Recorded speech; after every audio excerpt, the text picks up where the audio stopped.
The sound between islands keeps its own calendar.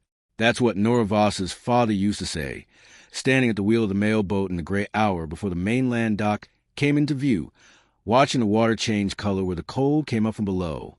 He said the sound ran on different time than the rest of the world, that the tides are the same as everywhere else, but the temperature, the current, the life in it, those move by their own schedule, one that you had to learn by crossing the same water in the same season for long enough that the pattern became something you felt before you understood it. Nora was 63 years old. She had been crossing Penobscot Sound for 26 years. She had mastered the route from her father, who had operated it before her, and she had followed it without a single break since the morning he placed the wheel in her hands in the summer of 1998 and went below deck and never truly came back up. Not because he was ill, but because the boat belonged to her now and he believed you didn't stand over something you'd already passed on. He withdrew to the house overlooking the dock and spent his mornings watching the water he no longer sailed across. He died in 2009. His logbooks were in the wheelhouse when Nora took over, and they were in the wheelhouse still. 14 volumes, going back to 1971. Tide notations, weather observations, watercolor records, wildlife sightings, whale positions marked in pencil on small hand-drawn charts of sound. The kind of record that doesn't mean much in a single entry. It means everything across decades. Nora had kept her own logs from her first crossing.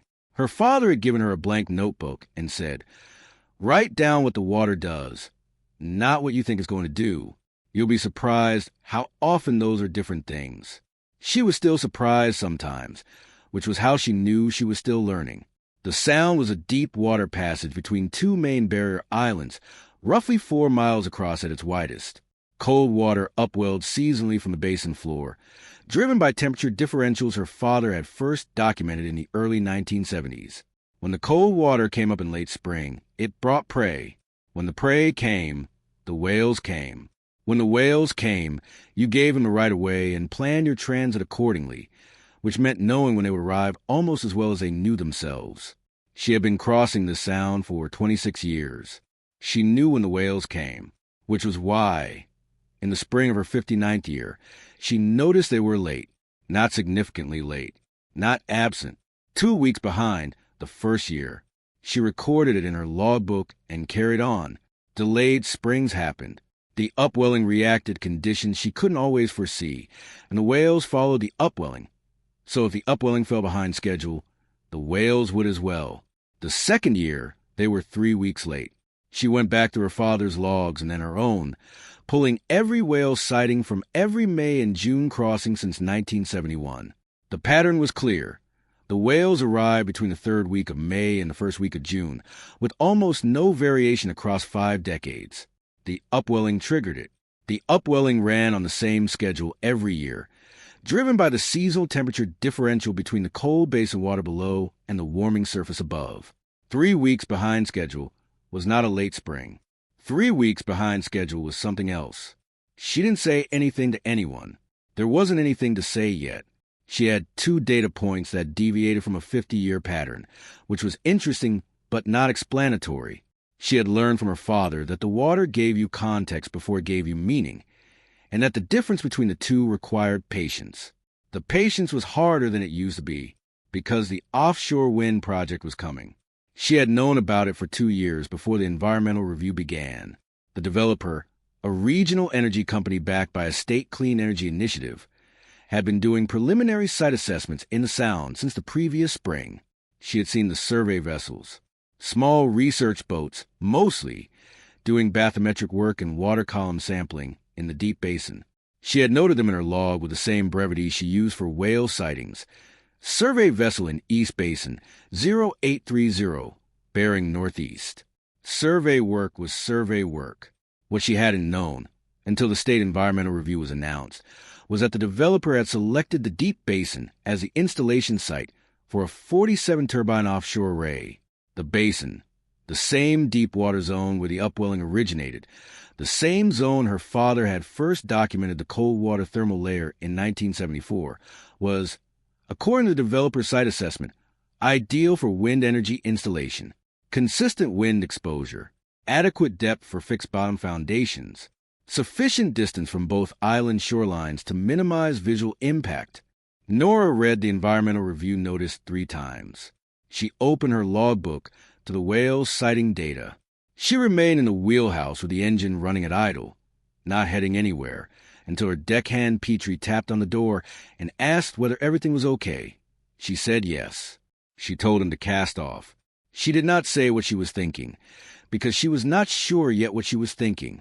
The exploratory borings had been conducted 18 months before the environmental review was announced.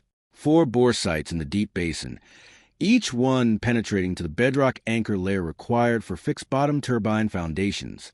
Standard site assessment procedure, the kind of work that happened before environmental review, not during it, which meant that by the time anyone was asked whether the borings had affected anything, the borings were already 18 months old.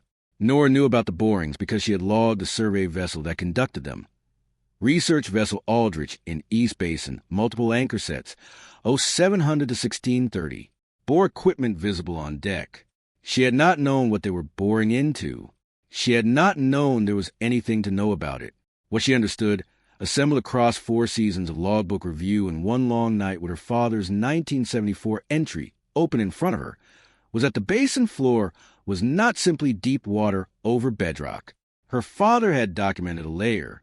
He had written about it the way a careful observer writes about something noticed, without understanding.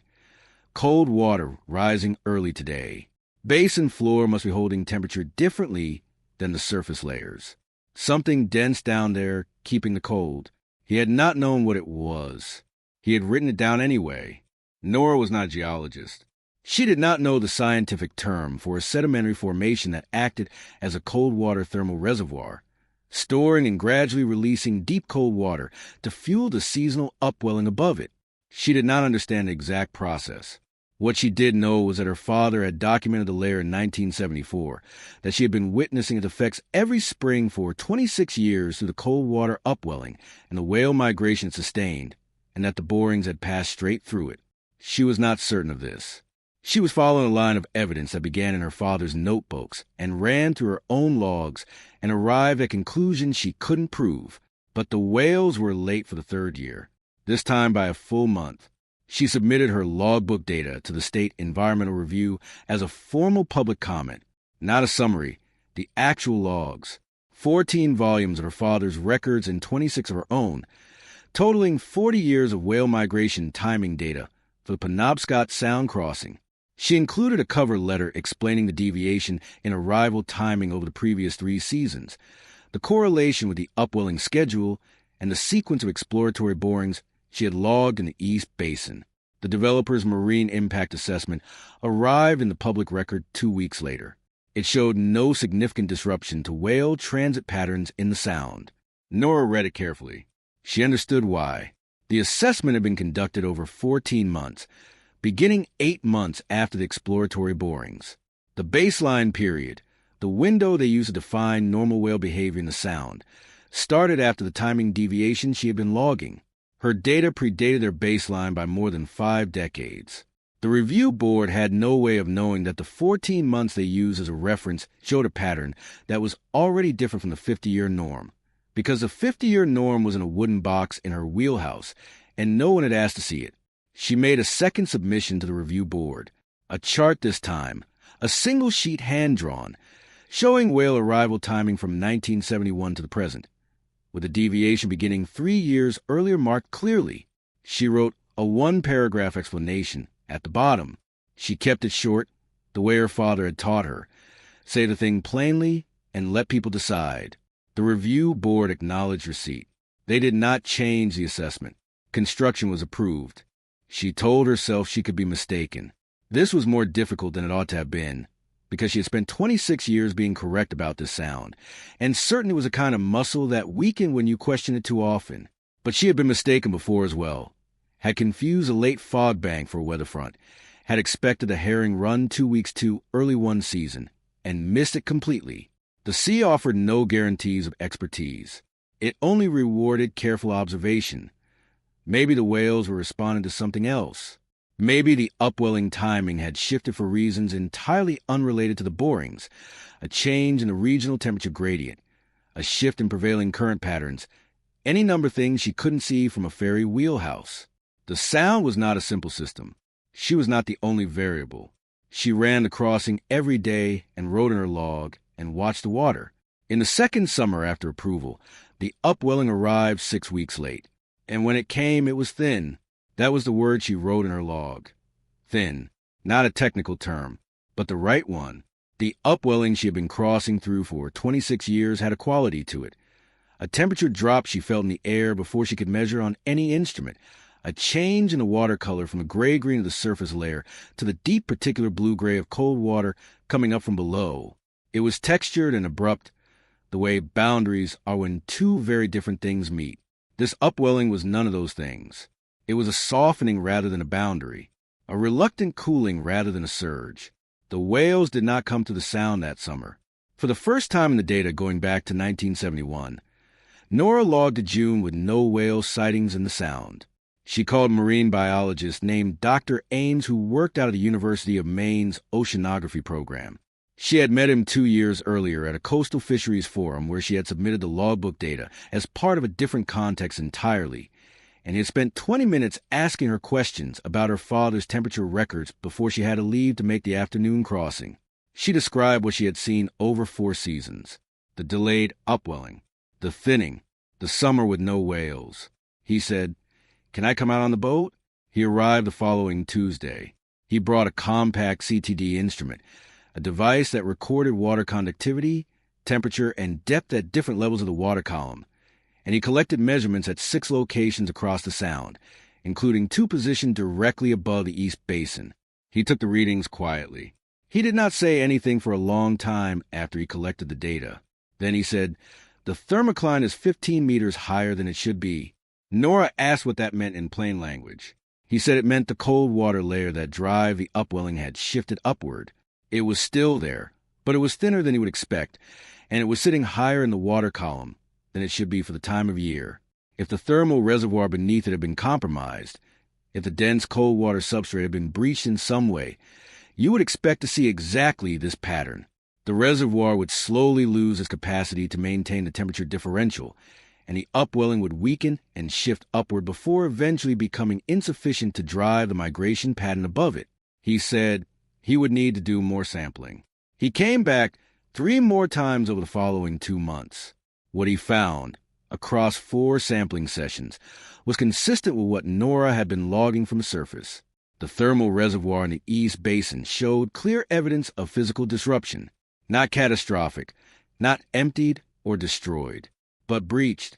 The bore sites from the exploratory assessment had penetrated the dense cold water substrate, and the penetration had created pathways through which the cold water was slowly dissipating upward rather than holding in the basin where the seasonal temperature differential needed it. It was a slow process, gradual, the kind of thing that took years to become undeniable. The developer's impact assessment had examined the sound's thermal profile at the surface and at conventional mid-column depths. It had not sampled the basin floor reservoir. The assessment had not realized it needed a search for it because it had not known it existed. Her father had documented it in 1974. His record was kept in a logbook inside a wooden box in a ferry wheelhouse. No one had ever asked. Dr. Ames filed a formal report with the state's Department of Marine Resources. The report documented the thermal disruption in the East Basin and established a correlation with the boring sites. It cited Nora's logbook data as the only long-term baseline record available for whale migration timing in the Sound, 40 years of observations predating and postdating the disruption. The developer contested the report, not dishonestly. Their own oceanographers reviewed Dr. Ames's methodology and found it technically sound, but argued that the thermal changes were within the natural variation of the basin's temperature cycle. They were not wrong that natural variation existed. They were wrong about its magnitude. It took another full season to establish the distinction. The second formal study, commissioned by the state after the initial report created enough concern to warrant it, included bottom-mounted temperature sensors deployed directly on the basin floor over an 8-month period. The sensors recorded the thermal reservoir's behavior in real time, across seasons, in a zone immediately adjacent to the bore sites. The data was unambiguous. The reservoir was weakening, not evenly, The bore sites were opening localized channels that allowed cold water to escape, while the sections of the reservoir farthest from the bore sites remained intact. But the overall effect, tracked over 8 months, was a reservoir steadily losing its thermal capacity at a pace that would, within 12 to 15 years, reduce the upwelling below the level required to sustain the whale migration corridor. The state ordered a modified foundation design for the turbine array. The 4 bore sites in the East Basin were sealed with engineered grout. The turbine foundations in the deepest basin zone were relocated to the shallower western margin, where the substrate was bedrock without the thermal reservoir layer. It added cost. It added construction time. It changed the array's configuration in ways that reduced its energy output slightly. It was what was possible. Nora had made enough crossings to understand the difference between what you hoped for and what you could work with. She had crossed the sound in fog so thick she navigated by depth and compass alone, and she had crossed it in November gales that turned the 4-mile passage into 45 minutes of controlled endurance, and she had crossed on the days when the water was flat and the air was cold and a humpback whale broke the surface 40 feet off the port bow in perfect silence. And that was a crossing that mattered, the one that made the fog and the gales into a reasonable price. She had logged all of it. In the spring following the remediation, the upwelling arrived in the 3rd week of May. Not as strong as it had been. The reservoir was recovering, Dr. Ames said, but recovery was measured in years, not seasons. The thermal capacity that had been lost would rebuild slowly at the same geological pace at which it had originally formed. You could not speed that up. You could only stop making it worse and wait. Nora made the crossing on the morning of May 22nd. The sound was calm, gray, and cold in the distinct way it became when the upwelling was active, a particular kind of cold that had little to do with the air temperature and everything to do with what was rising from beneath the surface. She sensed it before the instrument detected it. She had experienced it this way every spring for 26 years, and the 2 seasons when it failed to arrive had felt like the absence of something she could never explain to anyone who had not experienced it as well. It was back, thin, still, present. She wrote in her log, May 22nd, upwelling running. Cold front from the basin, southwest corner. Temperature drop at the usual position, 15 minutes earlier than yesterday. Water color changing. She was writing the next sentence when Petrie knocked on the wheelhouse door and said, "There's something off the port bow." She looked up. The humpback was moving northeast, unhurried, its breath a brief pale column against the gray sky. Then it was gone. She finished the log entry. She wrote the position, the heading, the time. Then she went back to the beginning of the season's log and wrote at the top of the first page, in the margin, the way her father used to mark an important entry. They came back. The state's formal review of the incident included a section on historical baseline data and its role in the investigation. Nora's logbooks were cited 16 times. Her father's logs were cited 9. The review board's final report included a recommendation, not a requirement, but recommendation, that future offshore development assessments in Maine coastal waters include solicitation of long-term observation records from commercial ferry and fishing operators working the affected areas. The developer's lead environmental consultant, a careful woman named Ms. Harrington, who had been the one to contest Dr. Ames's initial findings and who had, once the sensor data came in, been the one to formally acknowledge they were wrong, sent Nora a letter. It was professional and brief and said the things that letters like that said. At the end, she had added a handwritten note. It said, "I've been doing this work for 19 years. I didn't know about the thermal reservoir because I didn't know to look for it. Your father knew. He wrote it down in 1974. That's a long time to carry something nobody asked about." Nora read the note twice. She put in the logbook beside the entry for the day the whales came back. She closed the book. She went to make the afternoon crossing. The sound did what it had always done. Cold water rising from the basin, warming at the surface, the thermal boundary drifting to the 4-mile passage the way boundaries shifted when 2 patient forces finally settled on a line.